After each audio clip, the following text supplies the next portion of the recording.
ইরানের রাজধানী তেহরানের উত্তর পূর্বাঞ্চলে আজ শুক্রবার ক্ষেপণাস্ত্র ও ড্রোন হামলা চালিয়েছে ইসরায়েল। হামলার বিষয়টি নিশ্চিত করেছেন ইসরায়েলি প্রতিরক্ষা মন্ত্রী।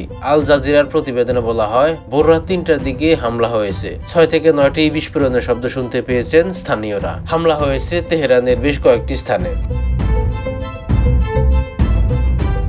ইরানের সংবাদ সংস্থা তাসনিম এবং তেহরান টাইমসের বরাতে আল জাজিরা লিখেছে, IRGC commander in chief Hossain সালামি এবং পরমাণু বিজ্ঞানী মোহাম্মদ মেহেদি তেহরানসি ও ফেরেদুন আব্বাসি ছাড়াও বেশ কয়েকজন নিহত হয়েছেন। তবে হতাহতের প্রকৃত সংখ্যা এখনও নিশ্চিত হওয়া যায়নি। এক বিবৃতিতে ইসরায়েলি প্রতিরক্ষা বাহিনী জানায়, ইরানের পারমাণবিক কর্মসূচি লক্ষ্য করে সুনির্দিষ্ট ও সম্মিলিত আক্রমণ করেছে তারা। বার্তা সংস্থা রয়টার্সকে একই তথ্য দিয়েছেন নাম প্রকাশে অনিচ্ছুক 2 মার্কিন কর্মকর্তা। তবে এই হামলায় যুক্তরাষ্ট্র কোনোভাবে জড়িত নয় বলেও দাবি করেন তারা।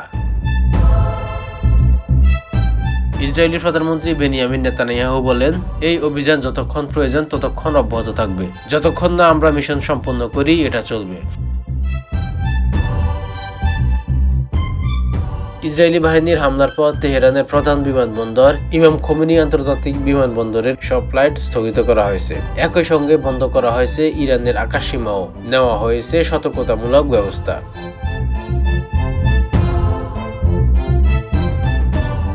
এদিকে পাল্টা হামলার আশঙ্কায় ইসরায়েল জুড়ে বিশেষ জরুরি অবস্থা জারির ঘোষণা দিয়েছে দেশটির প্রধানমন্ত্রী বেনিয়ামিন নেতানিয়াহুর সরকার।